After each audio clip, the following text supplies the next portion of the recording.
Sir, introduce yourself, my friend. firstly, my name's Alejandro, 22 years old, and I'm in Bible college.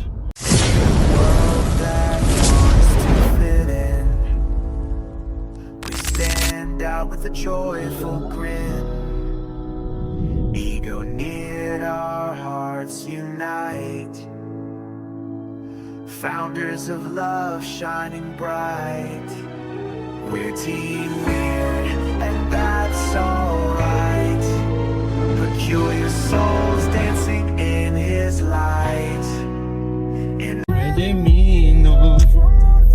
Sir, Introduce yourself, my friend. firstly, my name's Alejandro, 22 years old, and I'm in Bible college. No, that's what it is. So, first question, I guess, would be to describe what you do on the daily. Daily. I have to do these on until we get some lights, but Right. it's bright and early. We are up bright and early. Yes, sir. Right now it is, what time is it? 6. So, what you do, so your daily lifestyle, your health, and why you do it, I guess. Daily life. So from basically just Monday, Tuesdays, I got days off. Don't do much. Probably just go gym, clean up my room a little bit and stuff like that. Just kick it. Wednesday to Friday, I'm at church. Wednesday to Sunday, basically, I'm at church.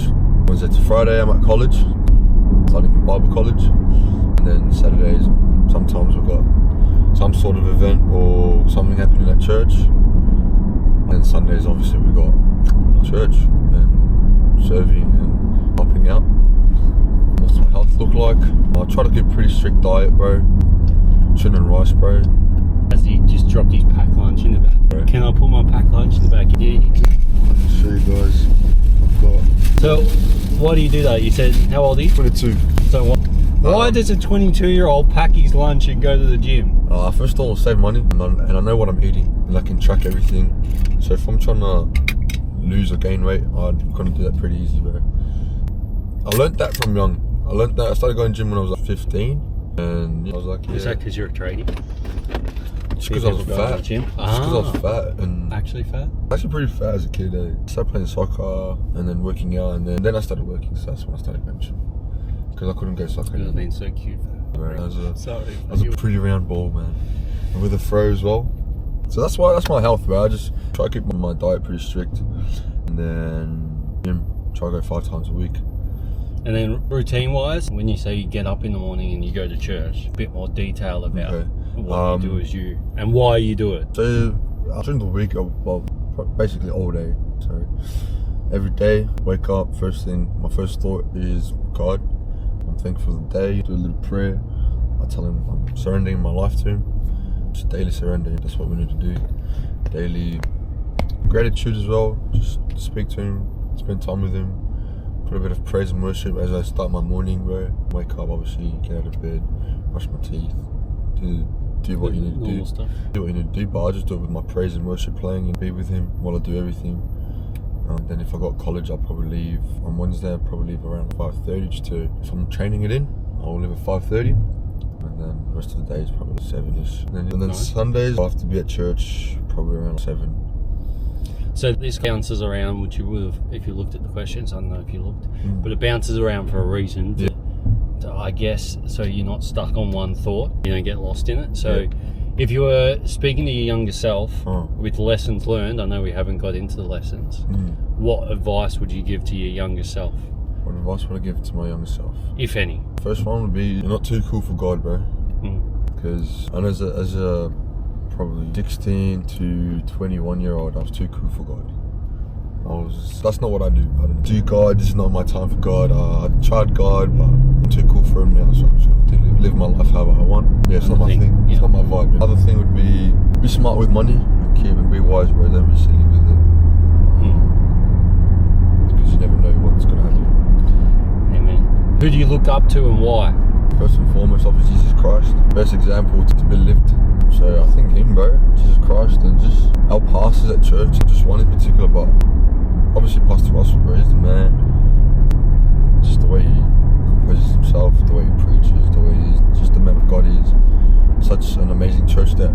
Did you think that from the start though? No, I say that with a cheeky little smile on there because when I first walked into church, you were around for I was Pastor Rudy was there, and I was like, oh, this man's cool. He's normal. And then Pastor Russell walked out. I was like, oh, that's my dad. And then his jokes, and I was like, oh. And then it was kind of like, I get him, I see him, but for me, I had to bring myself in line with the fact that he's not the cool, young, hip. And then all of a sudden, if I could get 2% of what that man has. So did you think at the start? You say leaders and stuff, which is awesome. Yeah. And obviously Pastor Russell, because he is amazing. But did you think that at the start? When I first met him, I'm like, oh, to be honest with you. But then obviously when you get to know people, bro, like you're like, oh, I look up to you, bro. You have an amazing thing happening, bro. Something you can look up to. But. And then you already said it, but are you spiritual? Do you believe in God, and why? I do. The reason is because I lived, 22 years my way, and I felt empty for those whole 22 years, bro. Obviously, when you turn a certain age, you start thinking your own ways, but 22 years empty, bro. Trying different things, dabbling different things, relationships, money, drugs, whatever it is, bro. Still felt empty, till one day I'm like, you know what, I messed up enough. Let's just give my life to God. See what happens. That's not a normal thing. You're 22. I'm 37, and I only really hit the precipice of like there's nothing else at 32. So to realise that early, don't discount yourself. No, definitely. There's obviously something on there, but why? You say I was doing the wrong thing, but what does that mean? Were you sad? Were you gloomy? I just, like I said, I felt empty. I felt like I needed something to fill up that. We all have some sort of a void in us. We all do. And we'll try to fill it with something that's not God. And when we try to fill it with something that's not God, that's when we go wrong. That's what I reckon personally, because if you speak to the richest men in the world, you're gonna look at them like they feel empty, they got the fame, they got the money, they got whatever. The money doesn't change it. Yeah, they're still missing something. Still need something. They try drugs and they end up, I don't know, necking themselves or something. Why is that? Because they're empty, bro. They don't have Christ, bro. You know, I'm glad I found that. I had money, bro. I had business. I had fame. So you're a qualified plumber. Qualified plumber. Said that. I wasn't a bum. You weren't floating around. No, with no job. Before I started college, I was a plumber, fully qualified plumber. I had my little business happening, and a model as well. And you're doing what college? That's why you're so beautiful. Did you just drop that? See how he just snuck that in there because he hadn't told me that. Oh, puppy. So I did modelling for a bit. Hold on, two things. College? What's college? Because some people don't know what college is. I'm doing Bible college. Thank you. And then? I was doing modelling as I was doing my plumbing, obviously. So good money there in both things. What type of modelling? Modelling, I was doing just commercial stuff. So like ads and... We're talking like Target? I did cable. I can't say nothing. So you could tell me anything and I'd be like, bro, that's not bad. That's easy. I did Everlast, I did JD Sports. I've done a few brands, bro, but I forget.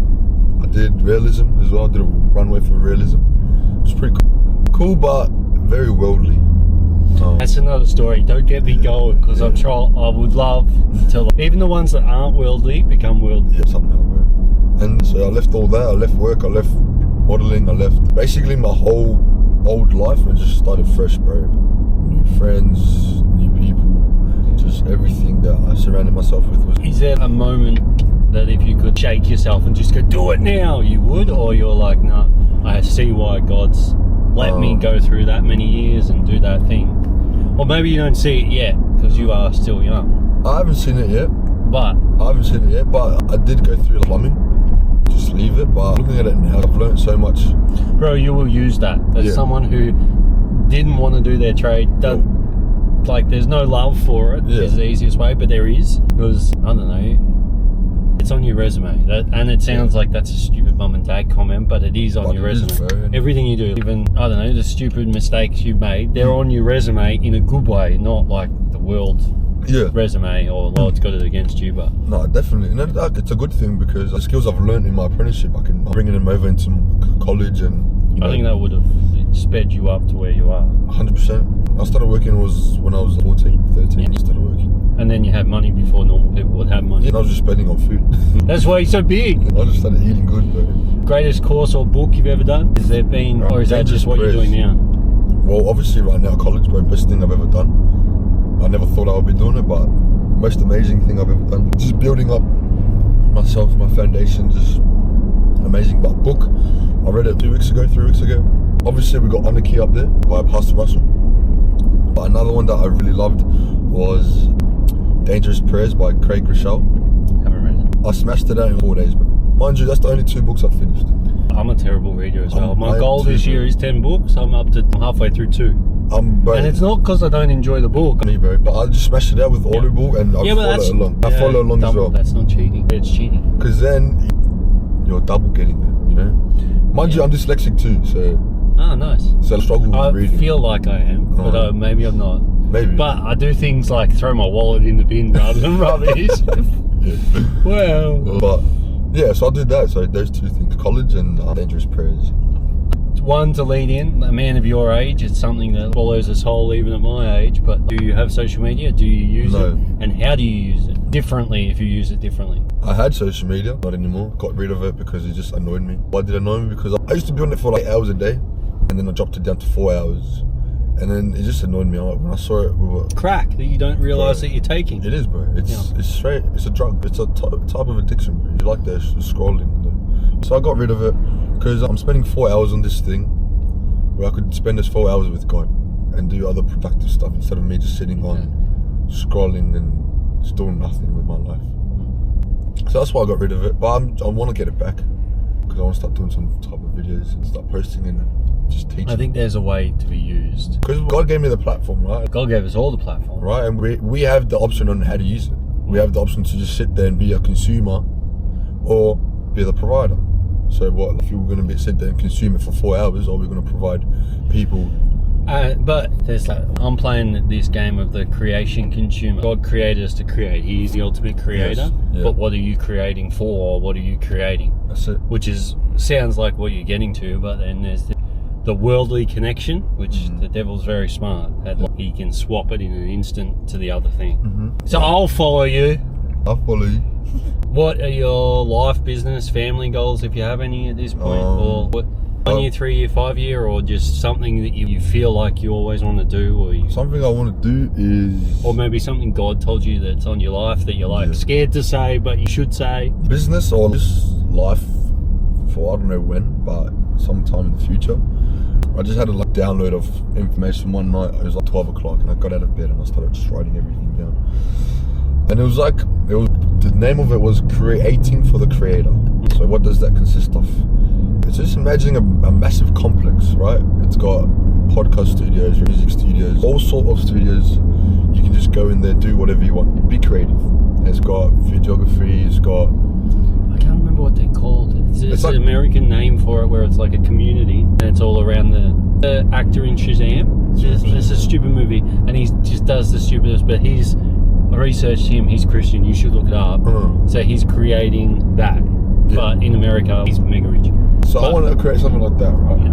With his all creative. So the way I think about it is like, oh snap, I want to go record a video today, but I need a haircut. Dude, so you can go there, you can get a haircut at this place because it's going to have a barbershop, it's going to have a cafe, it's going to have everything. But I wanted to have everything in one place. So everything that I enjoy doing. So be creative, music, recording, photos, all that. And then that way, we're opening it up for the community where people can come in and learn and be taught. Right? If you want to learn an instrument, you can go there and be taught the instrument. If you want to learn how to cut hair, are you talking from a godly point of view? So all this would have to be if you go in there to create something. If you want to go record a song, or if you want to go in there, have you seen like the gym? Oh, the gym dude. I think so. Where he's created a massive complex and he's got clothing brands, haircut. So that's ultimate boy dreams. The ultimate complex. So the way I was thinking about it was like start that, right, and then you can give people careers, right? They can learn how to do barber, learn how to be barista, or whatever it is. You know, they get job opportunities coming up, and all this would be people that just donate their time, right? And then we get people that come in teaching the instruments. And it's a good idea. It's very me. It's very. And then you can give people ideas. You can give people opportunities. Helping the kids. I want to run holiday school programs where kids just coming after school. So it sounds like you need to make a lot of money. Probably a few $1 billion. But that's or just meet the right person. That's God it, could bro. do anything. That's true. So a course you can recommend, you said college, the best course or book. This is like a weird one. What $100 or less would you say has been the best spend you've ever spent? The best thing I've ever spent. Bible, bro. My Bible. That's an easy one. That's usually the answer. Well, even, bro, it could have been free, but I bought one. I bought a nice one. Did you buy bilingual? Nah, I got it just in English, bro. I don't know, bro. I struggle to read in Spanish. It's tough. But You can speak it. Yeah, I can speak it. I got dyslexia. So, how has a failure or apparent failure led to later success? I label it as your favourite failure, but the favourite thing that's happened in your 22 years that led you to where you are or came to a particular outcome where you're like, if that didn't happen, then does that make sense? If there is one. You're too young for this, but there's a movie, Pay It Forward, where you do 3 good things to 2 people, and the only rule about those good things is to do 3 good things. And it's about paying it forward, but I think of failures that way. If you fall over, you rush yourself up, you get a scar to remember it, and then you move forward. Has there been something that's happened where you've got tattoos? Is there a meaning to a tattoo where you're like, is it from a failure, or are they just things, or? My mum's birthday, my sister's birthday. That's it. I got my 2 last names on my forearms. In case you remember. Yeah. Failures, bro. I don't know, bro. I can't think of one right now where I'm like, well, that happened for this reason. That's alright. If you could have one sentence on a billboard that millions of people could see, what would that sentence be? One thing you could tell everyone, or maybe if you could only say one sentence, what would it be? Turn to God. In my kindred spirit, I say we're all weirdos. Don't be weird about God, just turn it. But you can be weird, bro. We're all weird, like we are all weird, bro. But just don't be weird. Stop thinking you're too cool for God. That's weird, bro. No, I find it weird that people don't recognise God, but that's another question. See, that's weird. You're just weird. Like, what the heck's wrong with you? What's one of the best investments you made? Anytime, health, education? College, definitely up there, bro. Have to. Bro, traffic is ridiculous. Praise God. Definitely college, bro. You're only at the, on the cusp. But I'm the start, and it's the best thing already. It's the best thing. So what have you learned that you didn't know, or that you're like, I know you learn a million things. But the one that the most stuck with me is omnipresence of God. Sorry, impassibility of God. So it means omnipresence is everywhere, yeah. So I knew that already. But then impassibility. I remember it was a group assignment we had, and I was with my group, and they chose the impassibility. I looked at them, I'm like, what the flip is impassibility? Why are we doing it? Explain it. So I got into it, bro. I started researching, reading. So impassibility is God is always the same. He's never surprised, overwhelmed, or doesn't experience any change from external emotions. Don't exist. Basically, he feels what we feel. Because if you see, but it doesn't change his. No, he's not reactive like we are. His state doesn't change. Correct. He's perfect. He's always perfect, but he understands how we feel because Jesus Christ came down. He was tempted by the same things that we were tempted. I would explain that emotional state, as in the emotions he sees or feels from us doesn't change what we keep on going. So no matter what we do, he's not going to love us any less or any more. His love is always perfect. Right, he's not surprised by anything that we do. So if I go kill someone today, he's like, well, you're going to do that already, right? He's not surprised, he's not overwhelmed, he's not crushed by any emotions like we are. Sometimes we get overwhelmed, I can't do this anymore, and you crash out, you throw it in the towel. But he's always there, he's always open, ready, and understanding that we're humans, he's God. And sometimes we limit him to the way we think and the way we feel that, oh no, he's not going to be able to understand this or go through this, but he's God, right? So he's always going to love you no matter what. Now, I knew that, but then when you research it and you go to a deeper level, you're like, okay, that's amazing. So impassibility is like, it's always level. It's always the same. Yep. Like that one time that you felt the immense love of God, if you haven't, we pray that you do. Yes. But is like the amount of love he has. That's always there. The only thing that changes is us, because he doesn't change. I didn't know that's it. So that's something that I've learned, but that's stuck with me. You know that already. But you don't know that you know that you deep it, stronger. Some weird or absurd habit that you do, that you love. Something people may not know. I weigh my food. That's not weird, bro. I used to take... Well, it's not weird to me. I used to take scales into a restaurant. I weigh my food. I'm not that deep, but... I have to break that, bro. It's a big thing, but... I just weigh my food, bro. Just so I know what I'm eating. You were fat, I was skinny. I was like tiny. I was fat, and then that was obviously like puppy fat, you know? But then I scarred from that. So then I just Said, no, I'm not going to deal with that no more. How come you didn't share that? That's a failure. There we go. We can go back. What's a failure? That being fat. Or being bullied to make me resilient. Wait, did you turn into a bully? No. Maybe. So maybe you just said it in the glimpse, but being bullied so much that you actually changed it and then you were better for it. I became a better person, bro. And then from that, it became another failure. Yeah, I don't know. I think it's just felt the failure till I've met God, bro. To be honest with you. As in, you take the opposite. You take the fix too far, and then it becomes about the fix. And for you, that would have been going fat to skinny, and going from fat, being bagged, to being skinny and a model. That's big ego, and then getting lost in it. No, I see that. So you can explain it if you want to, but so being young and being bullied and being fat was just like, I think it was a recipe to be deficient in attention and wanting attention and trying to fit in. So when I was in year 8, and I started to lose the fat and started playing soccer, started to work out in my room, and then started getting attention from girls, bro. I just jumped on that attention, and then jumped from relationships, dumb stuff, doing dumb stuff, and then turned 18, and then that still kept going, bro.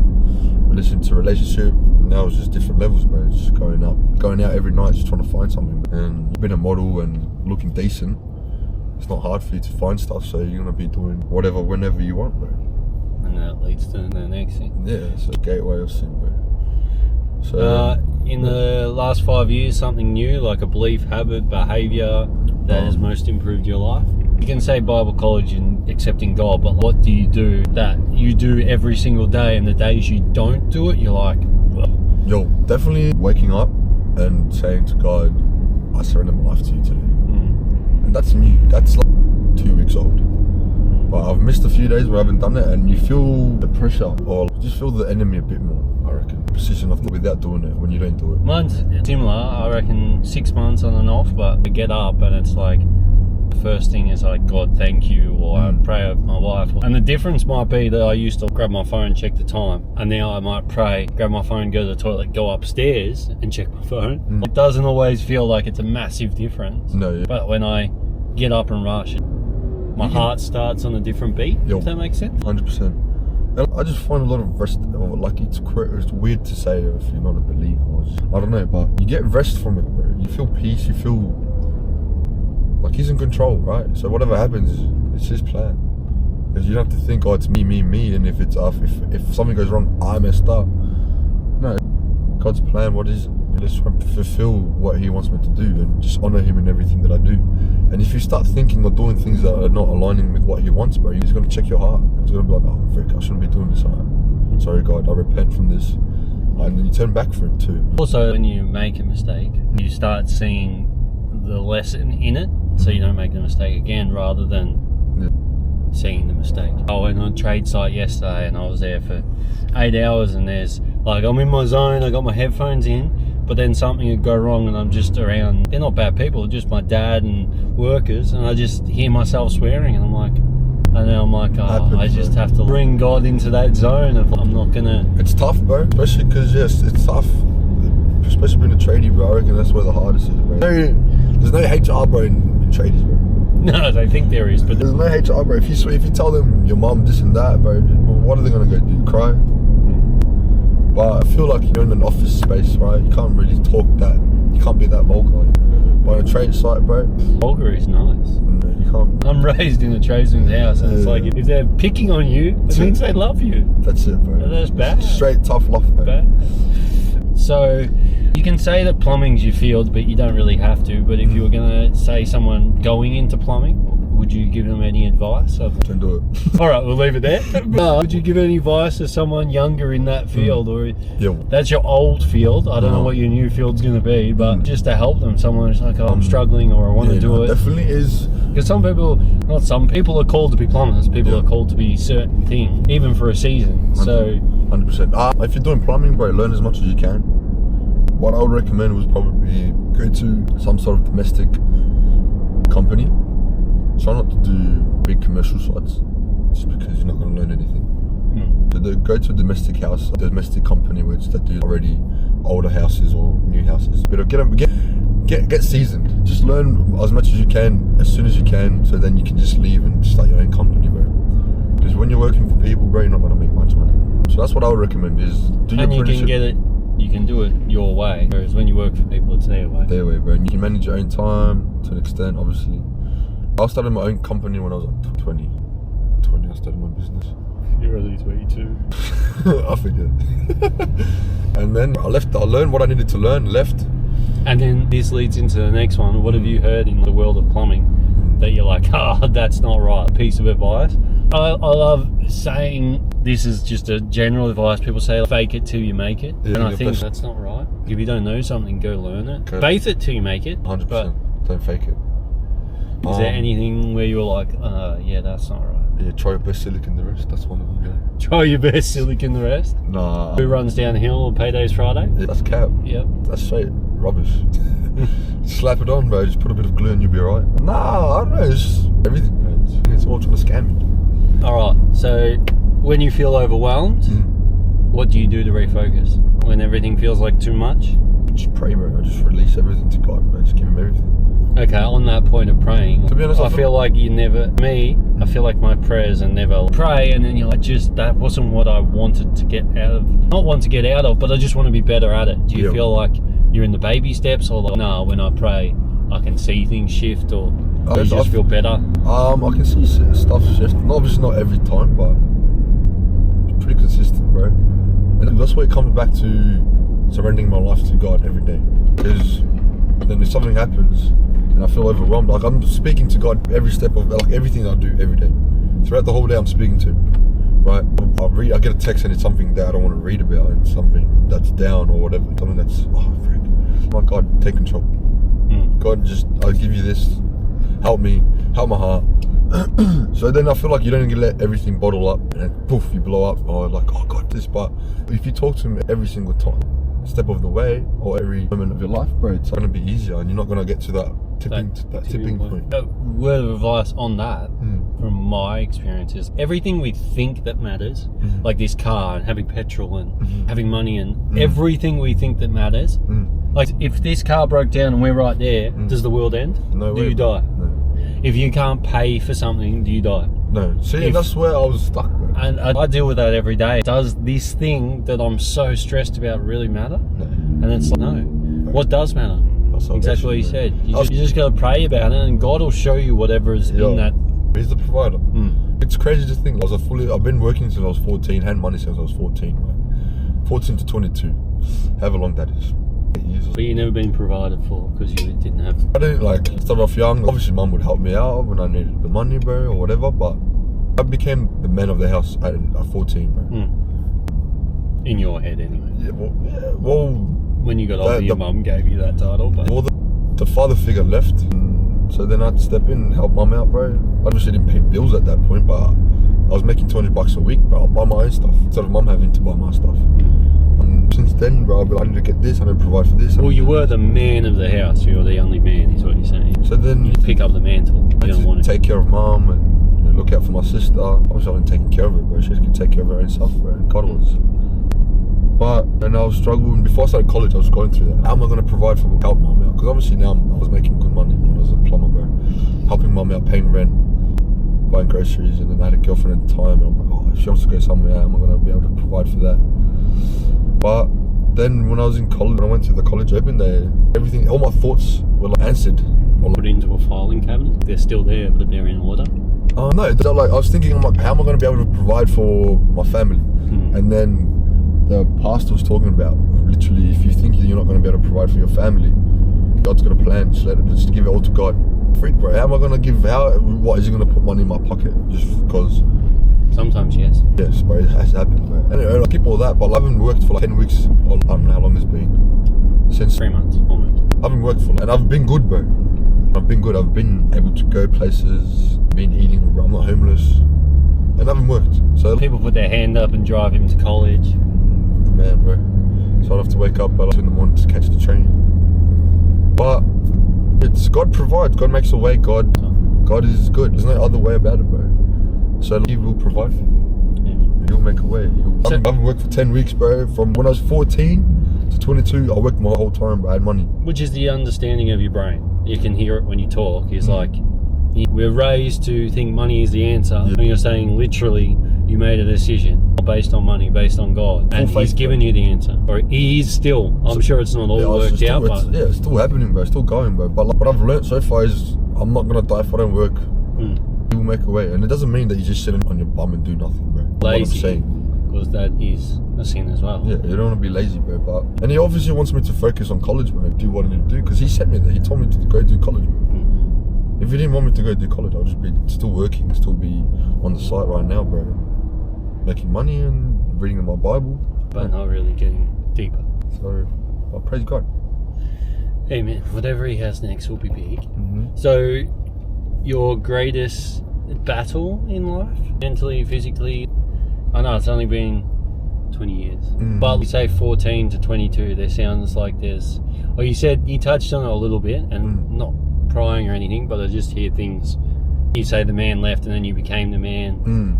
Or you were a tradie and you were bouncing around. Without you even saying it, I can connect the dots of you're fat and you became skinny and you became handsome, which you are. You were in the beginning, but you just became the picture of what the world sees as good looking, and then you went out, you had relationships, and then the partying turned into cool kids have drugs. And so what is the journey in your eyes?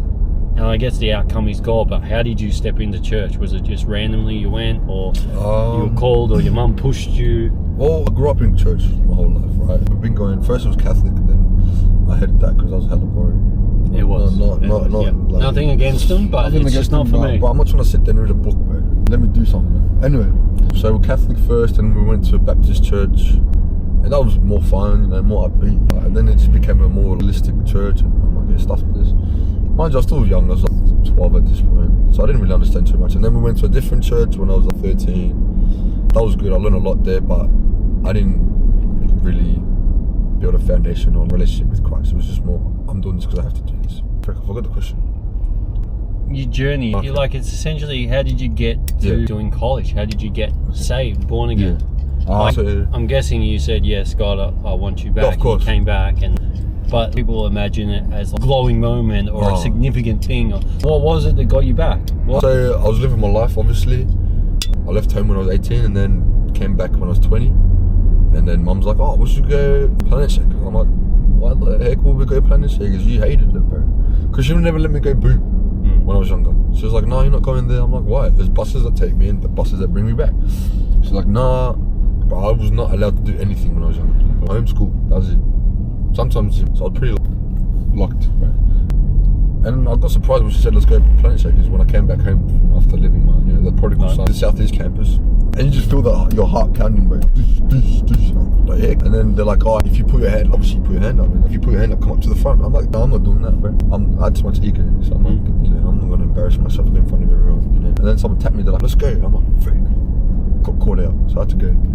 I went, gave my life to God, obviously then. But after that, I was still living that half-out life. It's not like I changed dramatically and brand new person and got struck by lightning. And it was over time, bro. It was a process. 21, what am I lying, bro? I think I'm lying right now. I'm getting my time mixed up, bro. This is when I was, 21, and then last year, so I had to give my life to God, which was last year, almost 2 years now. Yeah, because I'm 23. So almost 2 years now. Sorry, I'm trying to process. I'm trying to process. And then I wasn't in any urban life or any. I was just going to church, attending just to tick off the box. And I'm Christian. I'm a good person, so I'm going to make it to heaven. And that's what I think, bro. And then if I was in church, I'll just go to attend, like I said. And then I met a few people. I met my urban life leader. I wasn't my urban life leader at the time. And then I started going urban life. And then I did DNA, church courses. And then from there, I started feeling the call and just being more connected with God, more submerged and merged with God, right? And then that's when He called me to do college. Since I've looked back. Was there pivotal points where you were like, I wish I had God, or a moment where you were like, where you did look to God? Like, I imagine these moments, we all have them, and even people lie about them, but I'm sure even people who aren't saved have them. I was in that Catholic bubble, the boring, all that, but like crash a car, or I'd be severely hungover, or I would take a little bit too much drugs, and I'd be like, oh God, if you save me from this, I'll never do it again. So I always knew that He was there, but until, and I didn't go to the front, and I just, in my heart, yep. And then I was just slowly changing, and within 2 weeks baptized, and I just do things super fast because that's the way God made me. Fire. But it wasn't like the struck by lightning moment. There was something where I was like, maybe if I try this, it'll help, because I got nothing. I've tried everything else. Oh, definitely. Like I was saying at the start, is like we jump from relationship to relationship to fill the hole. But then I did something like I stuffed up last year, November. I was with my girlfriend at the time. And I was modelling, and it started to pick up, and I started to get my attention, and I'm like, oh yeah, this is sick. And then girls started again being attracted to me again. But I got a girlfriend, so I can't do anything. But then like, and I didn't cheat on her or anything like that. But I went over to a girl's house chatting, and what's it called? She found it. The girlfriend at the time found out I was at this girl's house. Lost her mind. And that's that moment there was like, oh frick, I just messed up, bro, so bad. I've done worse stuff in my life, but that moment right there was like, God, I need you. Like I messed up. I've been a goose for so long. A goose. I've been just straight goose, bro. And I gave him my life there, and I'm like, God, you just take control. You do what you need. Was that to do. after you said yes? Yeah, that was way after. Right, so I feel like you were still. I accepted him into my heart. You still had the veil of the evil. You think it's you. Yeah. But it's really like, it's like not even in control. You're like, God, please start steering this ship, because that's what I keep on felt. turning left and I want to go right. That's what I felt like. I literally just felt like I was driving my car. So my life was my car, right? I just parked up, got out, came into the passenger seat, and take control, and you do what you need to do. That's literally how I pictured it in my head, and that's how I felt. And I feel like that's when I fully accepted God into my heart, right? After that, bro, life's different. I stopped vaping. I was addicted to vaping and smoking and all that stuff. That's when it changed everything. Nice. Yeah. Vaping's like a very deceiving thing. It seems normal since. Oh, bro, not just that, bro. Decks and girls and money. If you look at it from a worldly point of view, I was pretty successful in the world. Had the fame, had the girls, had the money, had the look. In worldly eyes, you're on the right path. You're the man, bro. You're the guy. I want to be like, bro. But behind that, you're like... Yeah, I was hurting, bro. I was just trying to fill in the void of loneliness. Abandonment from what? Just when I grew up, I was born to a single mum. Yeah. So obviously my dad wasn't in the picture when I was born. So I lived with mum, came to Australia when I was 6. Well, mum left when I was 5. So yeah, I stayed a whole year by myself with my auntie and grandma. And I came when I was 6. And then Mum came here first. before me. And then set up, working, got a house for us. And then mum met a partner, because they got married. They had my little sister. When you have no dad figure, and then some guy comes into your life, you're like, oh, freak, you got a dad now. Get excited. Mind you, 6 years old, 7 years old at this time, bro. So it's cool. You got your school friends that have dads, and you see them playing games and cool stuff. And then, but that was not the father figure I got, bro. I just got straight abuse, bro. Straight freaking, you're stupid, you're dumb, illiterate. That's what I got, bro. No games, no nothing, bro. Straight studying 24/7, bro. Mental and just verbal abuse, bro. So when I turned 13, I think it was.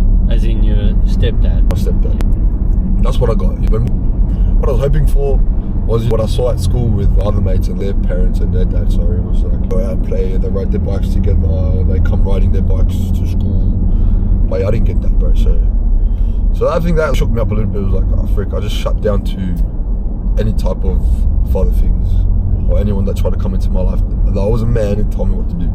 You'll be the father figure. They didn't tell me what to do, bro. Anyone that tried from church or from like previous churches and stuff like that, they didn't tell me what to do.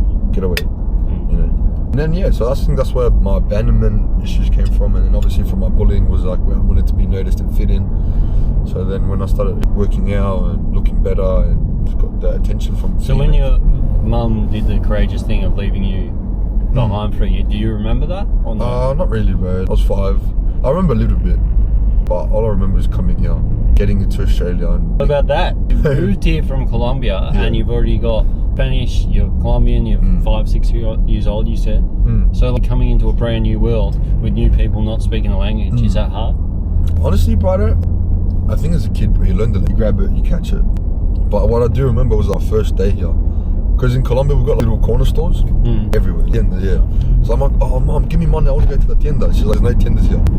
I started crying. I'm like, I don't want to be here. There used to be milk bars back in my day. But it's different Not really too. anymore, But it's different too, though. It's like house front where it's got a bunch of and lollies. they just got bars, and they just go with it. Give them the coins, I want this, and they'll give you the lollies, and you're like, yes. But when I got here and they didn't have that, I'm like, Mum, I'm going to go back home. But then I started going to school, making friends, being bullied for not being able to speak Spanish, English. But then I caught on English, and now I get bullied for not being Colombian enough. But it's fire. Colombian college students like Colombian, bro, I'm freaking them. But to be honest, I see myself as Aussie, bro. I've been here for like... Bro, that stuff is a badge of honour, whether you realise it or not, being from two different places and different heritages. If you learn it and use it for good, 100%. then it's all for his. Definitely. But you can go back to Colombia and it's like, you're to them, you're one of them to bridge the gap. Yeah. So you might not see all that stuff, but he does. But you missed out all that, just so you missed out being a bad, being coming here. Yeah, I'm bad. Bro, there are things where you're like, oh, that's hard for people. Like my nieces and nephews, they're here from Colombia, and they range from 6 to 10. Yo. And they're so happy they're here, but it's got to be hard leaving friends and blood here. That was the hardest thing, bro, because I came with my older cousin. So we were like brothers, right? Because where's he? He's in Chile. So him and I grew up like brothers. So my grandma raised us basically while our mums worked. And we all lived together, obviously, in Colombia. And then we both came here. We went to school for 2 months together. And then his mum left with him, obviously. We went back to Chile because she was pregnant with her brother's kid from Chile. So they had to go back. And I'm like, frick, bro. So now it was just me and mum. It's me and mum. Mum was working, studying. So I barely see mum now. People will be taking care of me. I'll be waking up 2 in the morning to go to their house, and mum could go work or study. Which is all crazy though, so I didn't have any of that stuff. Yeah. You're Australian. Even now, I just realised my nieces and nephews, I swear they lived upstairs at our restaurant for 6 months, bro. Because they had to come to work, because we were working. Where else are you going to go? That's it, bro. So... you grow up faster. Ooh, let me get back. Who I look up to? My mum. Yeah. Definitely my mum. I thought you might miss that, but I didn't want to say we got there in the end. I definitely missed that. I only met your mum for like, what, 10, 15 seconds, but she seems like a very... oh, her work ethic, I'll definitely get that from her, bro. But she is a soldier, bro. Colombians aren't lazy. But I don't care what people say, bro. Yeah, Colombians aren't lazy. Nah, just Colombians aren't lazy. If you're alive and you're Colombian, you got something. You got more cojones than we do. Yeah, bro.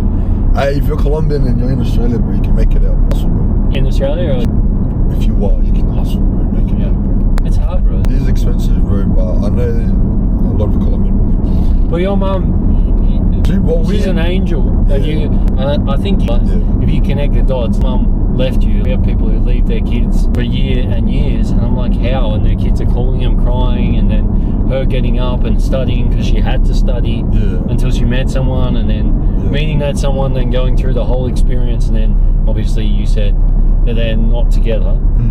You had to come to that conclusion that whatever, that she's chosen the wrong one, whether it was for you, her, I don't know. But I think it was for both, bro. Obviously, there's all those things, but essentially you're set. You're Australian and Colombian. Your mum did that. Yeah, mum, bro, hats off, bro. People was like, oh, she got married and she got her residency. But brother, would you rather not be married and be at peace and have to work a little bit hard, or have to go through abuse and everything? Obviously she didn't choose to, she didn't want that, obviously, but that's what she got. Yeah, she got her residency, but she still had to go through. Marry me and then realised that I was... you don't really know until you... She didn't get married just to get her residency, bro. She got married because she loved the person. It's all like part of your life experience too, to help people who are going through that, because it's so common that the abuse of being locked indoors or being made to do stuff, that happens all the time. It's not just you. No, I'm grateful mum made the decision, because I think it would have ended badly if she didn't. Because I was growing up, bro, and you don't take no words from nobody. I was growing up, and it was the last problem we had with him. I was about to start fighting the guy. Let's speak that out of it. That's for no, we don't want to take you down the road of that, but we are coming to the end. So let me. Do you want to add anything you want to miss, or you're like, yeah, you need to know this? I think we peeled back the onion a fair bit. I think there's a lot still that's like all the stuff that I brought out towards the end just then, bro. I thought it was pushed down, bro, because I'm being healed from it. Praise God, but started to think about it, and as I was talking more, it came up. Well, that's only part one, really. That's the get to know you part, so we can go into part two, but it doesn't have to happen now. But I don't have anything else to add to that. Well, I'll finish it there and then we'll pick up part 2 and then I'll pray over part 2 whenever we get a chance to do it. Thank you, my bro. God loves you. I love you. Yes, sir. And thank you, family. Say thank you to the family. Whoever watches this, I hope it helps somehow. Stop being weird and turn to God. Stop being weird and turn to God. World that wants to fit in.